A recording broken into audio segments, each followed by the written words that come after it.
Muy buenas noches, esto es 4 a la N, soy Gonzalo Prialé.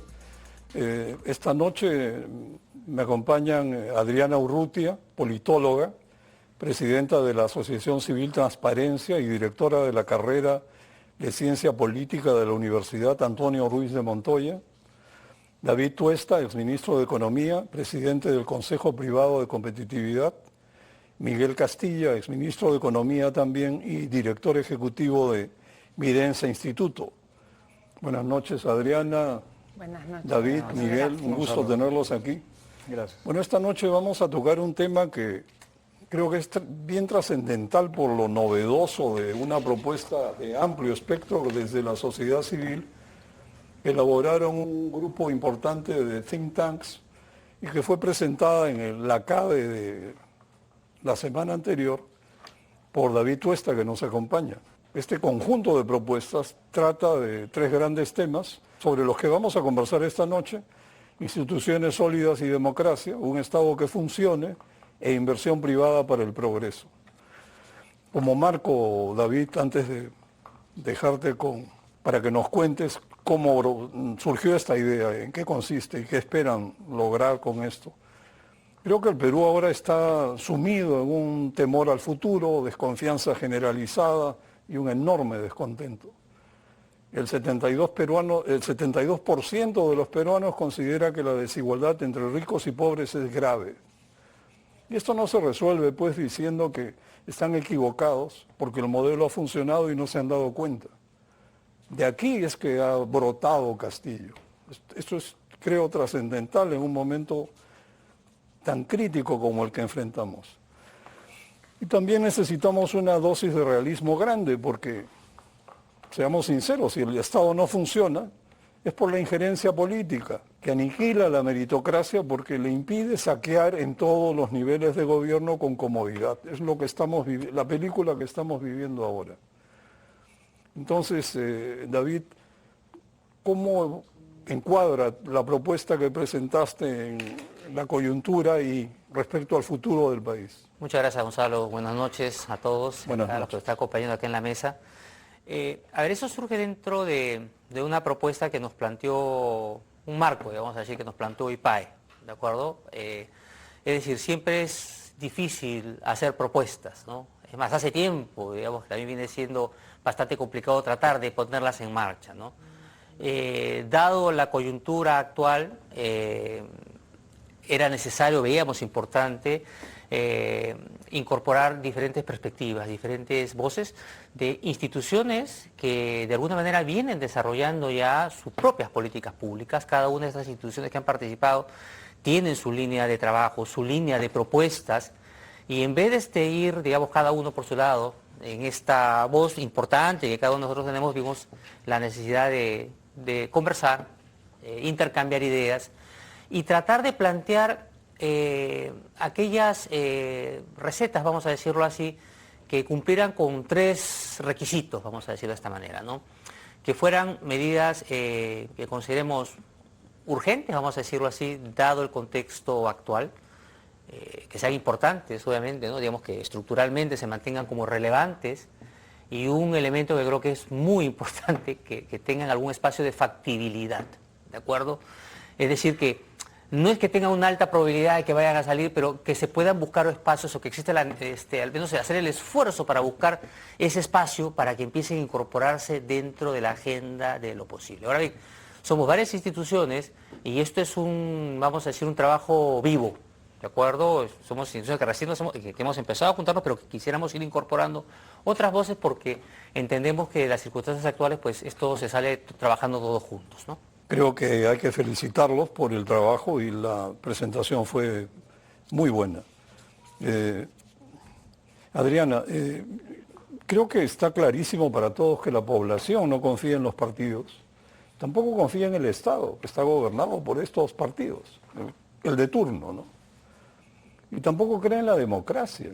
Entonces, ¿qué se puede hacer al respecto? ¿Crees que la democracia está en cuidados intensivos? Sí, totalmente. Y ahí creo que es bien importante que distingamos conceptos, ¿no? 88% de peruanos cree que los políticos son corruptos, ¿no? Entonces hay una desconfianza en quienes ejercen la representación política. Pero los peruanos confían en el Estado, ¿no? En un estudio de la doctora Muñoz y sus colegas, donde vemos cómo han caído las curvas de confianza, las instituciones que más confianza reciben son las instituciones prestadoras de servicios, ¿no? Que los hospitales, los colegios, lo que quiere decir que los peruanos siguen confiando en el Estado y tienen que recurrir a él para acceder a esos servicios públicos. Pero es muy curioso porque los servicios son pésimos y la ciudadanía vive un calvario, ¿no? Sí, y entonces ahí lo que tenemos que Extraña ver... encuesta, digo. Claro, o sea, creo que el dato y cómo hay que leerlo es que los ciudadanos requieren de esos servicios, pero que la satisfacción con la provisión y la calidad de esos servicios no es la que queremos como país, ¿no? Y entonces ahí tenemos que trabajar y por eso creo que la propuesta que nos presenta aquí David es tan importante, porque tenemos que trabajar juntos en una agenda que fortalezca el Estado, ¿no? Y que fortalezca sobre todo, que es otra ruta, la calidad de la representación política, porque el Estado es la institución, pero el gobierno y los congresistas son quienes ocupan actualmente el poder y es ahí donde los ciudadanos están insatisfechos, ¿no? Y es por eso que el balance general que hace la ciudadanía con la democracia es un balance muy alertador. Creo que tenemos que estar todos de acuerdo que la mitad del país quisiera cambiar de régimen, ¿no? Y quisiera cambiar la democracia por un gobierno autoritario que le solucione los problemas. Y en eso tenemos que estar de acuerdo todos, que queremos defender el sistema democrático y que tenemos ahí una tarea pendiente que hacer. Muy interesante esta explicación que nos da sobre que la gente espera o confía en el Estado. Miguel, actualmente salta a la vista el problema de una enorme desigualdad que se manifiesta tremendamente a nivel rural y en tantos pequeños distritos a lo largo del territorio, más de 1000 municipios. Hay un divorcio también entre lo macro y lo micro, que ustedes como ministros de Economía lo deben tener cada día más claro, sobre todo con la perspectiva que le da los años posteriores a su paso por el ministerio. Miguel, ¿cómo se pueden implementar soluciones generales con un Estado que funcione? Ante todo, Gonzalo, muchas gracias y encantado de poder compartir la mesa con los colegas. Es curioso porque es una paradoja, ¿no? Muchos plantean más estatismo cuando el Estado no ha cumplido el mínimo rol que le otorga la Constitución al artículo 58, que es dar salud, dar educación, dar seguridad. Y esto no lo cumple y por ende esa desafección ciudadana, donde se piden panaceas, se buscan soluciones mágicas que no existen.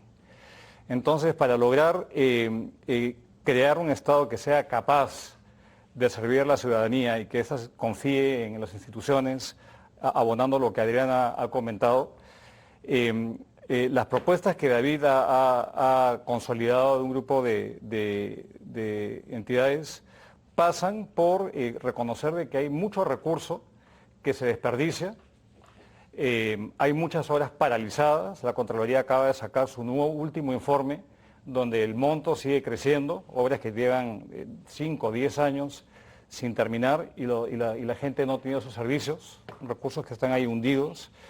Una altísima rotación de autoridades. Nosotros acabamos de hacer un cálculo que a nivel regional la permanencia promedio de un gerente regional es más o menos de 10 meses. Esto quiere decir de que hay como una altísima rotación. En una gestión de 4 años de un gobierno regional, hay 6 gerentes regionales. Entonces es imposible que haya continuidad. En los estudios que ha hecho Servir, por ejemplo, se muestra la falta de capacidades cuando se verifica si es que los encargados de la inversión pública conocen del sistema administrativo de inversión pública a nivel nacional para poder licitar proyectos, formularlos. Más de la mitad queda jalado en el test mínimo de aptitudes. Entonces, es importante avanzar en estos aspectos para generar esa efectividad y esa eficiencia cuando se prestan servicios y, más importante que nada, la transparencia, porque así como hay obra paralizada, mucha corrupción se ha exacerbado y confirma esa percepción tan grande que tenemos, ¿no? Somos el país con la más alta percepción de corrupción en la región, es una cosa insólita. Y mucho de esto tiene que ver por la ausencia de controles o que llegan de manera extemporánea. El control interno no está presente en todo el país, es imposible que lo esté. Entonces hay un tema de, uno, internalizar la urgencia, que sin un Estado eficaz que funcione no vamos a avanzar. Y en esto creo que es importante este acento de la factibilidad inicial de las intervenciones, si hay recursos que están ya presupuestados, cómo lograr ganancias tempranas, cómo utilizar los mecanismos nuevos que ya existen para viabilizar proyectos que les falta mejorar el expediente técnico o hay una cláusula en algún compromiso contractual que haga tirar un arbitraje.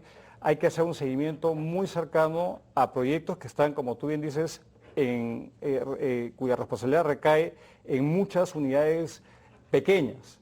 Tenemos 1.900 gobiernos locales en el país, sin contar a los centros poblados, y una población promedio de menos de 10.000 habitantes por jurisdicción. Eso es muy, muy poco y las exigencias son las mismas para un distrito pues, de 2 millones de habitantes, como puede ser el caso de un distrito populoso en Lima.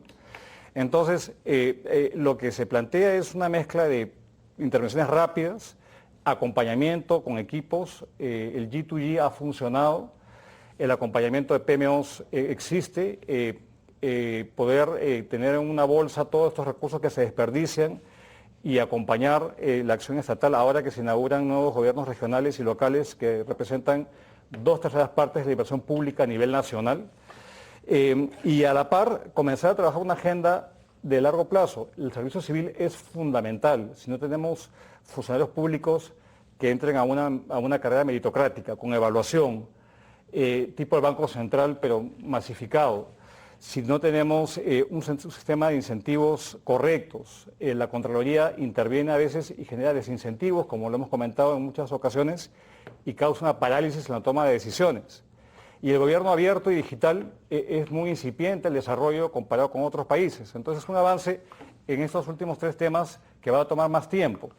Pero el sentido de tener una agenda propositiva, pragmática y que atienda la eficacia del hacer, lo que va a cambiar la actitud de la ciudadanía y en lugar de buscar pues, caciques o soluciones mágicas a los problemas que no existen, van a apostar pues, por soluciones sensatas, que no las estamos viendo, yo no lo estoy viendo en este gobierno, ni mucho menos, pero ojalá que un siguiente gobierno tenga la capacidad de convocar y claridad de lo que se requiere en el país. Pequeño comentario, me motivó mucho este comentario respecto a que los peruanos sí creen en el Estado. Bueno, posiblemente creen en el Estado, pero lo que acabamos de escuchar revela la situación. Este es un Estado fallido, que no funciona, que no da servicios, que no logra gastar. Y no es porque falte plata, eso es lo peor de todo. Entonces, tenemos el peor de los mundos, unos políticos que capturan el poder, saquean el tesoro, y un pueblo que no recibe servicios, pero sigue esperando que el Estado haga algo por ellos. Esto es como una especie de amor imposible. Yo lo veo así, pero no desde el punto de vista liberal extremo, de que cuanto menos Estado mejor, nada de eso. Más bien, cuanto mejor Estado, mejor vamos a estar todos. Y eso no es vinculado al tamaño, sino a la calidad. Y lo que nos falta, Adriana, es calidad. Sí, David, sí. Y ahí lo que quisiera señalar es que desde los conceptos en ciencia política hay un concepto que es el de democracia iliberal, que acuña Fareed Zakaria en el año 97 en la revista Foreign Affairs, y lo que dice es que el I de iliberal es porque el Estado no retribuye esos derechos a los ciudadanos, ¿no? Y en ese sentido garantiza, digamos, ciertos formalismos, pero no está en capacidad de retribuir, como bien lo ha dicho Miguel, esos derechos que son fundamentales para que el ciudadano confíe en la democracia, ¿no? Y es por eso que nuestra crisis de representación tiene tantos niveles, porque el primer nivel tiene que ver con que no confiamos, necesitamos necesitamos al Estado, requerimos de él, hay servicios que no son necesarios, pero no confiamos necesariamente en el uso del poder político que hacen nuestros representantes, que nosotros les conferimos a través del voto, ¿no? Y es por eso que nuestra democracia está en cuidados intensivos, que es la expresión que yo utilicé en CADE, porque estamos dejando que se muera, porque el diálogo entre representantes y representados requiere ahorita una intervención inmediata para que precisamente los políticos no usen ese poder para fines personales y más bien busquen resolver estos problemas públicos, ¿no? ¿Qué congresista está viendo ahora mismo la reforma del sistema de salud después del COVID? No tenemos un debate de fondo sobre esos temas, ¿no? Y esos son los problemas que, según una encuesta que hicimos en Transparencia con el IEP y Apoyo de Idea Internacional, querían los ciudadanos que se resuelvan, ¿no? ¿Qué congresista está hablando ahorita de mejora de la educación? Hay muy pocos, ¿no? ¿Qué congresista está hablando de... La contrarreforma. Exactamente, ¿no? Y entonces esas contrarreformas no están pensadas en las necesidades que quieren los ciudadanos, sino en los propios intereses empresariales. Entonces, aquí necesitamos ahorita desde diferentes sectores de la sociedad, y creo que los empresarios tienen un rol fundamental que jugar, liderar, ¿no es cierto?, un proceso de recuperación de nuestra democracia de la situación de cuidados intensivos.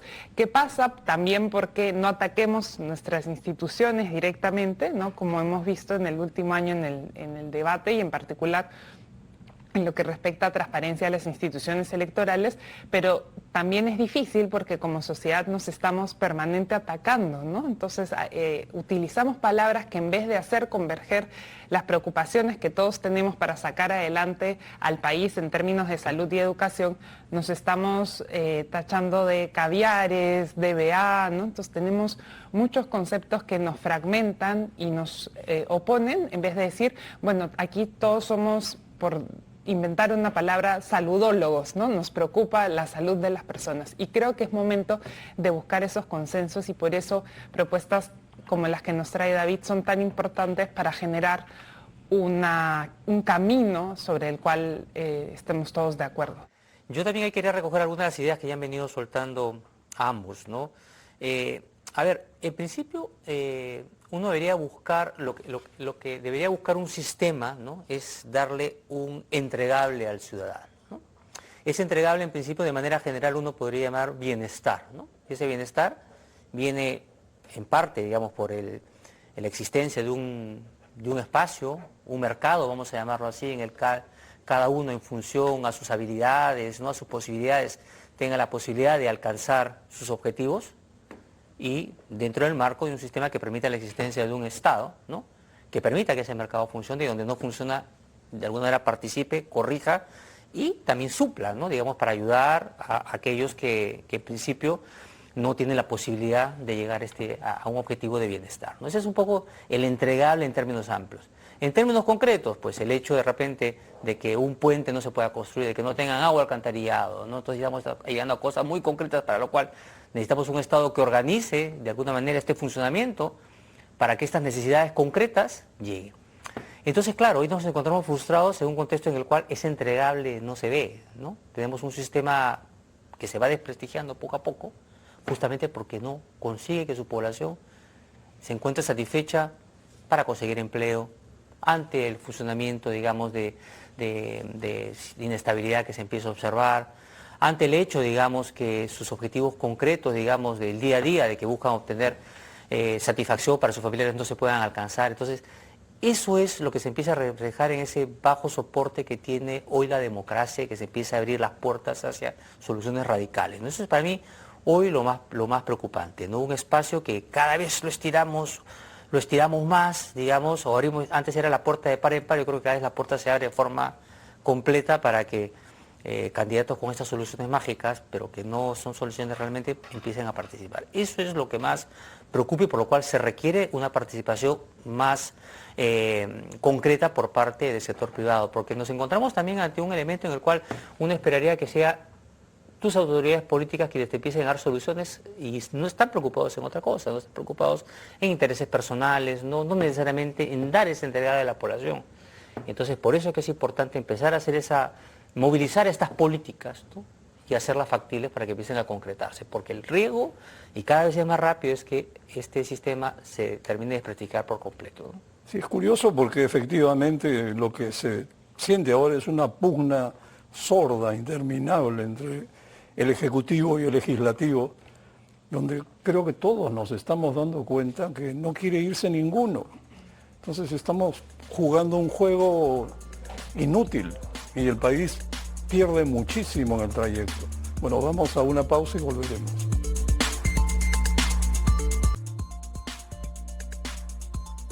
Bueno, yo quisiera comentar, para variar un poco, dado que la política se ha vuelto tamaño problema, está marcando la agenda nacional, el ruido político es no solo infernal y permanente, sino que ha quedado totalmente demostrado que no hay cuerdas separadas posibles y la economía está siendo víctima de la política y los pilares de nuestro progreso durante 2 décadas están siendo dinamitados por políticos irresponsables de todo cuño. Entonces yo siento algo como que los partidos políticos existentes, no sé qué futuro pueden tener. Es decir, los últimos 4 ganadores de elecciones, Toledo, García, Humala, PPK, sus partidos han desaparecido. Y los nuevos partidos, ¿por qué serían distintos? O sea, ¿van a tomar un agua diferente? Todo el mundo se ha dado cuenta que los partidos son asociaciones con fines de lucro y qué tales tamaños de fines. Y no van a cambiar pues con una reforma normativa, ¿no?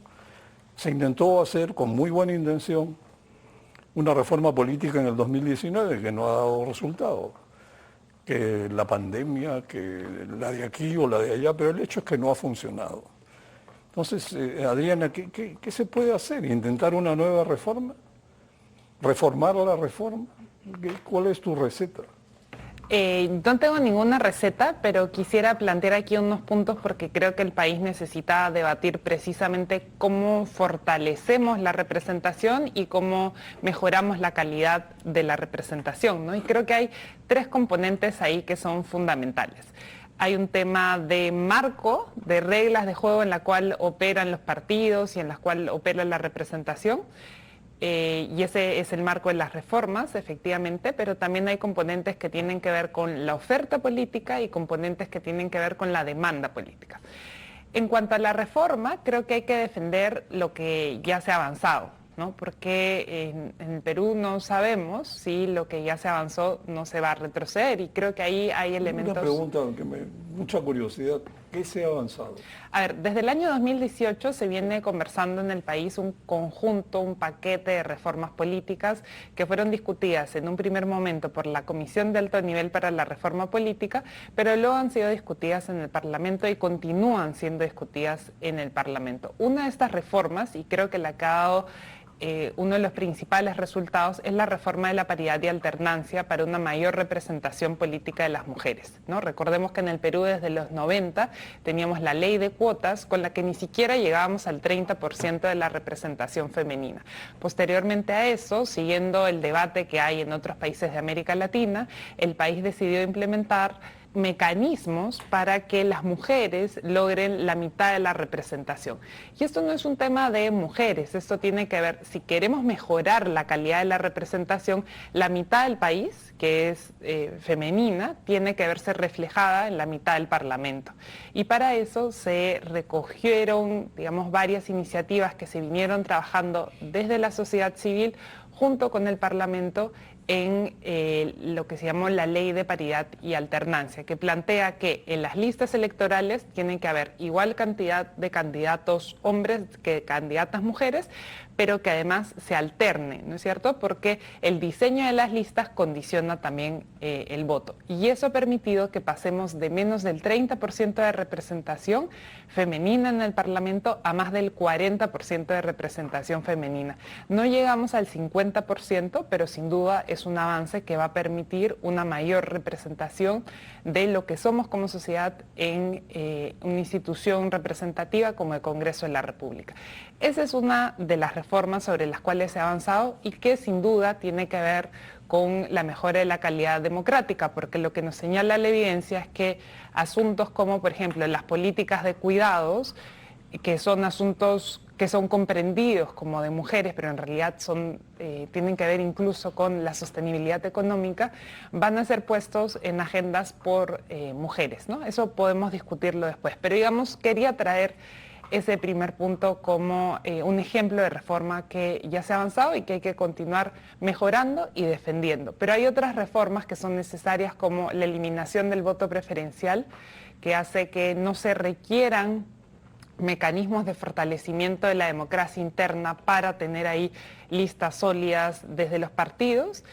Y además creo que se tiene que trabajar para incluir, por ejemplo, en el artículo 117 de la Constitución, algunas causales que tienen que ver con ampliar las causales de la vacancia y tener una discusión que nos permita no hablar de incapacidad moral para la vacancia presidencial, sino hablar de incapacidad mental, ¿no? Esas son algunas de las reformas que podemos discutir y seguir conversando como sociedad. Otro elemento tiene que ver con la oferta política, cómo mejoramos la calidad que los partidos le ofrecen a los ciudadanos. Y ahí necesitamos, creo yo, convocar a jóvenes. En el CADE hubieron 22 jóvenes que demostraron tener una capacidad de liderazgo en sus regiones y para el país, que sin duda creo que serían muy buenos elementos para refrescar los liderazgos políticos, pero necesitamos pensar que en democracia solo los partidos políticos van a permitir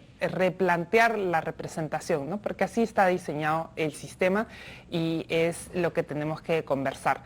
Y otro tema que tiene que ver con el tercer componente, que es el de demanda, es que tenemos que, como electores, determinar que somos nosotros los que decidimos quiénes se van a sentar en la curul, y no podemos estar pues sentando a violadores, personas que no cumplen con juicios de alimentos, personas que han sido sancionadas por corrupción. Entonces hay toda una conversación que tener sobre qué tipo de representantes también queremos como ciudadanas y ciudadanos. Pero yo quisiera añadir dos cosas que creo que complementan lo que ha dicho Adriana. Es que uno ve que si es que hay un gobierno que no tiene mayoría en el Congreso, no termina. Entonces hay un problema serio de gobiernos con minorías y todos han acabado mal. Desde la historia, creo que desde Bustamante y Rivero, en adelante, no ha habido gobierno sin mayorías que no termine su mandato. Entonces es un tema de gobernabilidad y el timing y la secuencia, digamos, donde se escoge al Congreso en segunda vuelta con el presidente. Hay un tema ahí que es clave. Y lo segundo es que hay nuevos actores que están surgiendo y que rompen un poquito la tradición de los balances de poderes. A mí, por ejemplo, me preocupa el rol que hoy día está tomando el Tribunal Constitucional, por ejemplo, que actuaba de cierta forma como el Senado, que era quien le enmendaba la plana a los excesos del Congreso, cuando se metían las competencias o los fueros del Ejecutivo. Y lo que estamos viendo en dos temas que son muy delicados, un quiebre en la línea tradicional del TC. Me refiero a cuando dictaminó que los fondos privados de pensiones no eran parte de la seguridad social, porque no había un concepto de solidaridad, una interpretación un tanto antojadiza. Y lo otro es abriendo la puerta a la iniciativa de gasto por parte del Congreso. Desde la Constitución del 79, Gonzalo, existe esa prohibición. O sea, ni siquiera es de la 93, del 79, y tiene un propósito, tener un contrapeso, y eso añade un nivel de complejidad adicional que ya no solamente es el Ejecutivo y el Legislativo, es ahora otros poderes que intervienen y tienen una visión que puede incluso hacer que los balances, los pesos y contrapesos no funcionen. Entonces, esto es para añadir un nivel más de complejidad, pero para mí, nuevamente, reitero, todo lo que ha dicho Adriana es fundamental, tener gente más honorable, más idónea, operando en partidos políticos, en el Estado, y estos mecanismos que aseguran la gobernabilidad y los pesos y contrapesos en el Estado. A mí también un tema que creo que es claro de los desafíos que enfrentamos fue, yo nunca he visto este nivel de ataque directo del Ejecutivo hacia la Fiscalía de la Nación,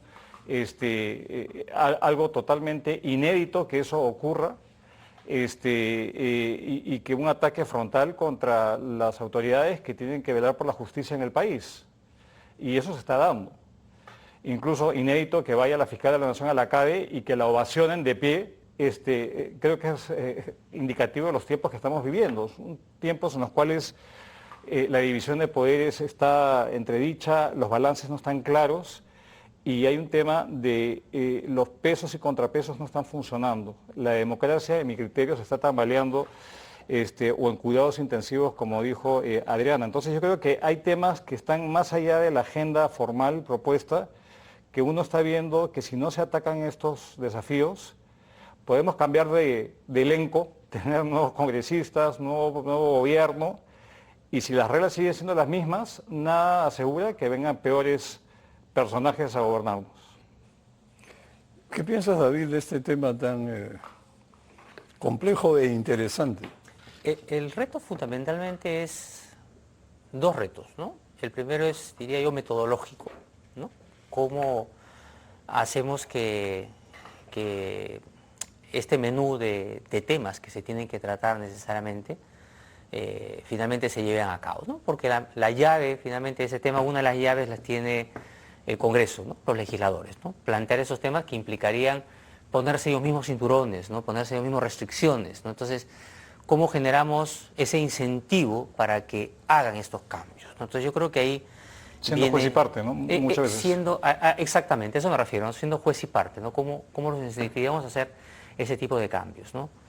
Y el segundo es que cómo aseguramos que estos cambios que se realicen sean sostenibles o permanentes en el tiempo. ¿Quién te asegura que hoy hagas un cambio y luego venga el siguiente legislativo y diga, ¿sabes qué? Lo que hizo el anterior no me gustó y lo cambiamos, ¿no? Entonces, no hay la varita mágica efectivamente en ese ámbito, pero creo que ahí el gran reto a las propuestas, a las cosas que hemos trabajado, es justamente cómo se desarrolla ese espacio. No sé si es un acuerdo, un pacto, quiénes forman parte de ese pacto, quiénes aseguran que ese espacio realmente de consenso se desarrolle para que permanezcan estos cambios a futuro, ¿no? Y un tema que adicionalmente me preocupa, que no necesariamente también están abordados en todas las propuestas, ¿no? y que merita seguramente seguir discutiendo más, son uno de estos temas, este tema central que ha mencionado Miguel, ¿no? Que es el tema de la fragmentación, ¿no? Esta fragmentación al final que tiene nuestra política de fragmentación de instituciones con diferentes visiones, ataques, en fin, ¿no? Que no te terminan de asegurar gobernabilidad. Es decir, gran parte del menú que hemos planteado, si se avanza bien, pues te asegura ciertas cosas, ¿no? Pero yo creo que hay un gran reto que tiene el país, que es muchos de los retos que también tienen muchos países, que es el tema de esta fragmentación estructural hacia el cual estamos transitando hoy. Entonces, cuál es el tipo de gobierno, estructura, ¿no? Que pueda sobrevivir, ¿no? A estos enfrentamientos en los cuales, por cierto, muchas de las propuestas que nosotros hemos planteado, sabemos que hay un porcentaje amplio que de repente no comparte muchas de ellas, ¿no? Entonces, ahí viene, creo yo, el tremenda montaña a surcar, ¿no? Y es realmente una especie de rompecabezas, no quiero ser negativo, pero difícilmente armable, ¿no? Porque tú tienes que el legislativo está lleno de personas que son de malas costumbres y pensar que se van a automedicar. Más bien creo que los políticos son inmunoresistentes a las invocaciones, a los buenos propósitos, ¿no? Es decir, por ejemplo, quizá esto no te guste tanto, Adriana, pero firmar un pacto, estos pactos que se firman antes de las elecciones, ¿no? La última vez no firmaron los Pacto ético electoral. Pacto ético electoral, no firmaron los dos ganadores. Recuerdo, si no recuerdo mal, no estoy seguro, pero hubo un pacto ético electoral en la elección en la que ganó PPK. Y no estoy seguro, pero firmó el pacto el candidato Goyo Santos. O sea, o no llegó a salir para poder firmarlo, no lo sé. Pero digamos, pues las cosas no son igualmente claras y sobre todo los políticos no practican lo que predican. Entonces, en medio de semejante incapacidad de ser rectos y juiciosos, ¿cómo vamos, de dónde vamos a sacar a few good men, como se dice en inglés, que van a ser los nuevos políticos que van a cambiar la faz de la política en el país. Pueden ser jóvenes de mediana edad o de la edad que sea, pero ¿cómo haces para que puedan conformar un partido nuevo que no se malogre, que no se contagie, cuando lo que hay es una especie de enfermedad generalizada? Es decir, no sé, nos chocamos siempre con la misma piedra, ¿no? Y las cosas no se van a poder aplicar porque quien tiene que aplicarlas no le conviene y no lo va a hacer. Entonces estas reformas pueden ser sucesivas y podemos estar hablando dentro de 10 años de la quinta reforma política. Creo que debe haber algo más chocante que se pueda hacer. De repente, votar pues en las elecciones pensando en el futuro del país y dejando de creer que los partidos políticos tienen vuelo Que te suficiente. interrumpa, pero esto no es un fenómeno nacional solamente, ¿no? Claro. Esto está ocurriendo en todo el mundo. Así es. Esa desafección, esa fragmentación, esa polarización, esto está ocurriendo en todas partes. Exacto. O sea, es algo del sistema democrático en general, que quizá acá nosotros lo vivimos y lo vemos como enorme, pero es algo que es un fenómeno que trasciende las fronteras, ¿ah? Por eso mi pregunta es, ¿no será que el sistema de partidos políticos está caducando? Porque se repite en países ricos, medianos, pobres. En Estados Unidos hay gente que espera una posible guerra civil en las próximas elecciones, donde Trump posiblemente, si no gana, no va a reconocer el resultado, pero a la mala. A ver, para retomar la metáfora, ¿no? El diagnóstico de una democracia en cuidados intensivos es un diagnóstico múltiple. No le está atacando un solo problema, ¿no? Y entonces la respuesta debe ser múltiple, pero tiene que tener dos elementos centrales que son, y claro, yo voy a sonar aquí como muy naif, de decir, requerimos de voluntad y de responsabilidad, ¿no? Y la responsabilidad es que todos, desde donde nos toque, asumamos que lo que hemos venido haciendo hasta ahora está generando esa desafección con la democracia, ¿no? Hemos venido hablando de un modelo que quizás requiera la pena seguir conversando sobre qué mejoras se pueden plantear para que los ciudadanos sientan, como decíamos, que se retribuyen esos derechos que se requieren, ¿no? Requerimos pensar cuáles son los puntos que quedan pendientes desde nuestra responsabilidad. Y cuando asumamos todos nuestra responsabilidad, tenemos que estar todos de acuerdo en que queremos que la democracia siga funcionando, porque si bien no es un sistema perfecto, no hay sistema más perfecto que este para convivir, al menos en lo que la historia de la humanidad nos ha demostrado, pero requiere mejoras, ¿no? Y para esas mejoras, efectivamente, va a ser muy complejo porque lo que requerimos es trabajar en nuestros vínculos, ¿no? Y en nuestros vínculos colectivos, pero también nuestros vínculos en tanto ciudadanos, ¿no? ¿Cuántas veces hemos, no sé, retuiteado información falsa pensando que estábamos circulando algo que era fidedigno, ¿no? Y entonces, ¿cuántas veces habremos contribuido a un debate que se basa en noticias falsas, ¿no? ¿Cuántas veces habremos insultado a otra persona? ¿Cuántas veces habremos invalidado a otra persona simplemente por ser diferente, ¿no? Entonces, esa voluntad requiere que pensemos que nuestros vínculos están quebrados y que requerimos para recuperarlos, ¿no? Entonces, hay un proceso social que hacer. Pero además tenemos que pensar que estamos saliendo de una pandemia que ha evidenciado todas nuestras carencias en tanto sistema público y sistema representativo. Y creo que a pesar que la crisis ha sido muy dura, es una oportunidad de señalar qué requerimos hacer para no volver a esa situación a la que nos llevó el COVID-19 en el país con 200.000 víctimas, ¿no? Y entonces ahí creo que tenemos que ir generando consensos para resolver esos problemas públicos que hemos visto recientemente.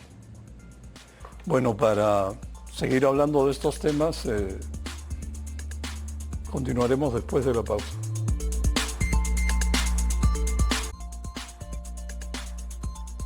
David, Julio Velarde en CADE dijo que la situación económica y el descontento de la población con la administración del Estado se debe a que no se ha logrado ofrecer mejores servicios y sin salud, sin educación, ¿Qué otra cosa se podría esperar? Y no es por falta de recursos, dijo. ¿Cómo ves este tema? Porque al final del día, estas son mini obras. Porque si queremos darle alcance y que se cierre la brecha, hay que ir a los lugares menos accesibles. Por decirlo gráficamente, a la punta del cerro ponerle agua, porque la luz ya llegó. Y estas mini obras no caminan. ¿Qué se puede hacer? Mira, Gonzalo, antes de las maniobras, yo creo que es tremendo que ha pasado y la actitud del gobierno es como que no hubiera pasado nada, que es la pandemia, ¿no? Una de las cosas que justamente discutíamos era que dónde está un plan post-COVID para recuperar el capital humano y darle vuelta, digamos, a estas terribles pérdidas de más de 200.000 personas en el país, ¿no? Entonces, eso yo creo que es la principal muestra, en todo caso, de desafección y, digamos, de indolencia, digamos, del gobierno, que no hay un plan post-COVID para recuperar las horas de clase, por ejemplo, de miles de horas de clase que se han perdido, digamos, por un cierre claramente exagerado, ¿no?, que se dio en el Perú.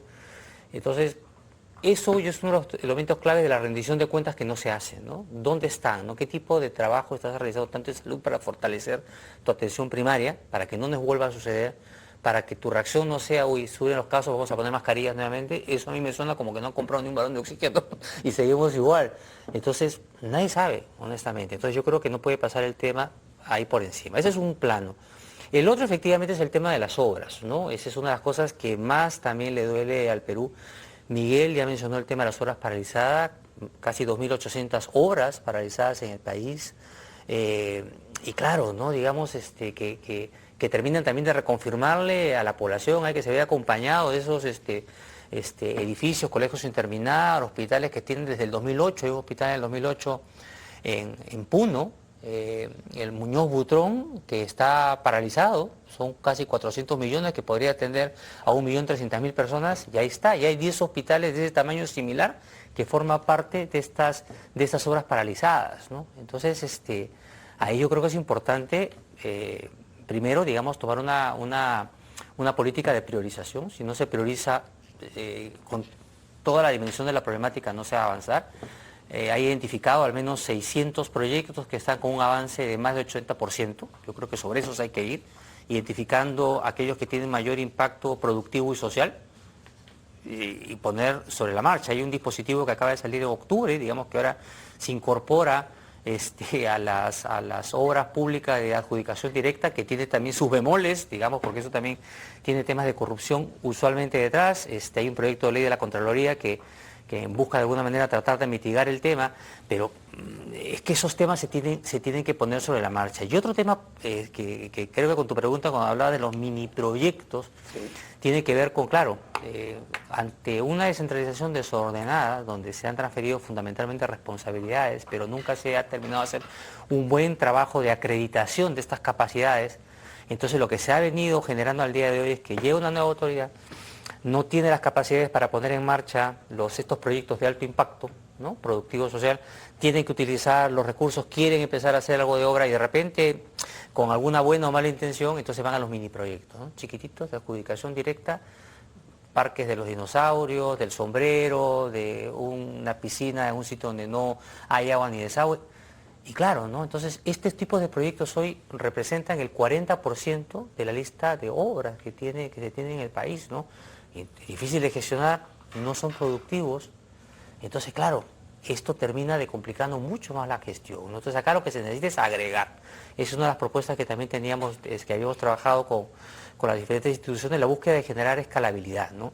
Y buscar escalabilidad a partir de que, al menos, identificar aquellos gobiernos locales que claramente no tienen las capacidades para hacerlo y que se incorpore una unidad ejecutora especializada que los agregue y que empiece a dar el entregable a la población, ¿no? La población no puede estar víctima de un proceso de centralización mal hecho, ¿no? Hay un tema, para que eso funcione, necesita gente, necesita funcionarios públicos, porque eso, si no tienes esa mínima capacidad técnica, todo eso acaba digamos, en el baúl de las buenas intenciones. Y lo que estamos viendo es que todo lo técnico ahora está siendo penalizado. Todos los días hay escándalo tras escándalo de copamiento de entidades que son claves. En la CADE estuvo la jefa de servir y a ella le han puesto la cruz por sacar a una persona cercana al gobierno que no cumplía con las aptitudes, digamos, con los criterios mínimos de idoneidad, la jefa de Pronavec. Y ahora están que queden comisiones para quitarle potestades. Entonces todo lo que dice David no se va a lograr si no tienes tus funcionarios idóneos, con mínimas aptitudes, sujetos a evaluación. ¿El gobierno qué plantea? Nombramientos en el sector de salud, sin concurso, rigidizar más el gasto, y la palabra meritocracia parecía ser una mala palabra, pero si no creamos esas capacidades que trasciendan al gobierno de turno y esos funcionarios, esa burocracia, en el buen sentido de la palabra, que funcione, todos estos mini proyectos van a seguir siendo mini proyectos, los proyectos paralizados van a seguir estando paralizados y las brechas van a seguir incrementándose. Y esa desafección de la gente va a seguir creciendo. Entonces, en mi criterio, lo central tiene que ver con fortalecer la capacidad humana del Estado que funcione, porque de lo contrario, todos estos planes caen en saco roto. Yo creo que estos mini proyectos son vitales para la población que los necesita, ¿no? Difícil comprenderlo. Tú dirás unos metros de vereda o una pequeña posta médica en un lugar lejanísimo, sin el cual tendrían que viajar horas para que los atiendan en algún sitio, si es que tienen la suerte de encontrar una enfermera y que la enfermera tenga algo que darles. Bueno, ese tipo de problemas son la vida diaria de, no quiero exagerar, algunos millones de peruanos. Y esto no puede seguir así, pues. O sea, ¿qué clase de país somos? Debiera darnos vergüenza. ¿Cómo atacar ese problema? No, es imposible que las mini obras se vuelvan obras medianas, pero sí podemos empaquetar, ¿no es cierto? Pero detrás de esto hay una historia humana también, ¿no? Paquetar varias veces y no se ha podido. Claro, exacto. Detrás de esto hay la política de nuevo. Lo que hay es intereses creados, ¿no? Estas pequeñas obras, como bien dice David, se manejan por administración directa. El que construye es el alcalde, simplemente porque no hay otra opción. Y esa plata que entra para esas pequeñas obras es la única plata que entra a esa localidad.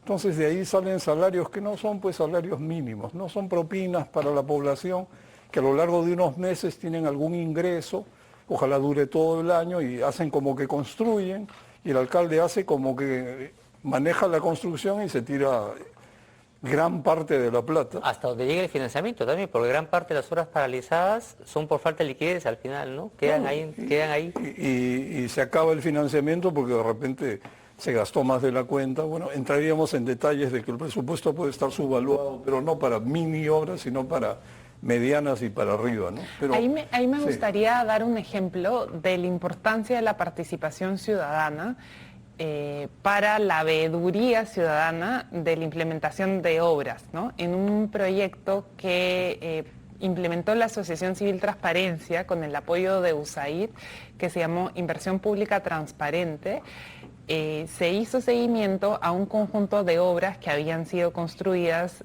en el marco de la reconstrucción del norte tras el Niño Costero.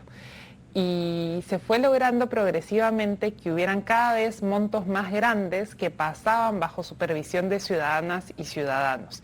Y eso permitió que la ciudadanía conozca en qué se estaban invirtiendo los millones de soles que se decía que se estaban invirtiendo. Y se observaron algunas cosas, y cuando las obras estuvieron terminadas y construidas, la ciudadanía supo que efectivamente, digamos, los recursos que se habían señalado habían ido a la construcción de determinadas intervenciones, ¿no? Y creo que eso es bien importante porque la inversión pública también debe ir acompañada de un componente de participación, precisamente para generar confianza de los ciudadanos en estas instituciones que se encargan de la inversión pública, ¿no? Y este tipo de mecanismos de confianza son los que tenemos que ir pensando y diseñando para acompañar un conjunto de intervenciones públicas y quizás también privadas que nos permitan recuperar la confianza en lo que se hace en términos públicos. Lo que dice ella, ya se intentó hacer Infoobras, que era un portal de la Contraloría y el MEF, y los ciudadanos tomaban fotos a las obras y el avance físico de obras. Y eso era mucho más relevante que meterte a la consulta amigable del MEF, que finalmente es un tema contable. Es solo el devengado, ¿no? Eso no te está mostrando el día uno. Un servicio que le llegue a alguien, nada. Pero lamentablemente no todos se meten y no todos toman la foto, entonces se involucra una movilización activa de parte de la ciudadanía. Y la consolidación de redes a nivel local. O sea, el nivel local es bien importante y a partir de ahí ir generando redes que vayan escalando los niveles de confianza que tenemos. Hablando de escalamiento, David, porque creo que ese es el concepto central, crear escala para que la inversión en estas mini obras se pueda aglomerar o empaquetar, ¿no es cierto? Combos de postas médicas, escuelas, caminos, comisarías, pequeñas carreteras intrarregionales o interprovinciales. Bueno, el camino vecinal se conecta a una mayor, etcétera, etcétera, como debe ser. Pero esto creo que, y aprovecho que estoy con dos exministros de Economía, yo le pondría un ingrediente que podría ser la llave para que esto funcione. Que el MEF condicione la entrega de recursos para mini obras a los gobiernos locales al empaquetamiento. Se hizo. Se llamaba FONIE, se llamaba el Fondo Nacional de Inclusión Económica. Y no funcionó porque los alcaldes... Porque requerías una contraparte efectivamente en el terreno y porque hacer conciliar la agenda de transportes, de MIDIS y otros ministerios, cada quien ve su propio feudo. Para esto están los PMOs, se puede empaquetar, armar proyectos. Es que al final lo que ha venido pasando son iniciativas muy bien de repente diseñadas y planteadas en el papel, pero en la práctica te encuentras con N elementos o factores, como por ejemplo el compromiso de la gente, si la gente realmente sabe del tema, que por ejemplo esto que ha comentado es súper importante, ¿no? Tratar de involucrar a que la gente exija su obra, claro, porque eso asegura que se comprometa el alcalde o que se comprometa la autoridad, ¿no? Entonces yo creo que eso es una suma de componentes, ¿no? El componente que comentó Miguel de meritocracia es importante. Por ejemplo, ahí también planteamos el tema de tratar de generar islas de excelencia, ¿no? Digamos, en este ámbito, por ejemplo, de un tema tan especializado como es el de ejecución de obras, ¿no? Requiere gente que trabaje y ahí nutrirlo de ello. En el tema de rendición de cuentas, en el Consejo Superior de Competitividad también hemos estado trabajando un piloto en Arequipa, digamos, que ha conseguido, digamos, base un esquema de priorización de obras, que las autoridades electas hayan firmado también un compromiso para comprometiéndose a avanzar con 20 proyectos de alto impacto productivo. Antes de concluir, quisiera agregar un ingrediente más: obras modulares, prototipos, prototipificadas, digamos, la escuela para la costa, claro, que también existe. Así es. Ya se hizo, y se hizo un gran trabajo, pero ningún alcalde quiere hacer escuelas modulares prototipificadas porque no pueden meter la mano. Y los congresistas jamás van a apoyar, porque los congresistas y los alcaldes van de la mano al mercado a comprar obras. Entonces, esto hay que solucionarlo, y si existió el FONIE, como dices. Sí, correcto. Pero lograr que funcione. O sea, yo sé que se han hecho intentos desde el Ministerio de Economía, pero creo que si se condiciona la entrega de recursos... O plan de incentivos municipales, hay distintas formas. Y se modula, y incluso, vamos al extremo, si se prefabricaran las obras, se llevan al lugar y se arman, eso es mejor para la población porque van a tener la obra, en vez de recibir dádivas del alcalde mientras hace como que construye una obra que al final nadie la va a ver, porque se acabó la plata. Es la historia del país, creo. Entonces, bueno, creo que hay esperanza, pero hay que... Y esas cosas no son mayúsculas. Son pequeñas cosas para resolver el problema de las mini obras. Imagínense, si no podemos resolver lo pequeño, ¿cómo vamos a resolver lo más grande? Eso requiere decisión, ¿no? Que alguien se compre el pleito, y acá vemos que no hay nadie... Todo el mundo está mirando de lado, y creo que estos espacios generados en el marco de IPA, el CPC, con nosotros, con otras instituciones, es básico, porque si quedamos esperando a que el gobierno, las autoridades hagan algo, bueno, nos vamos a seguir envejeciendo y no va a pasar nada. Entonces sí requiere una participación activa, porque nuevamente la indiferencia, no hay espacio para la indiferencia y la pasividad. Bueno, y desde aquí también hacemos lo que podemos para contribuir en ese mismo sentido. Ha sido muy grato conversar con ustedes, muy buenas noches, gracias, hasta luego.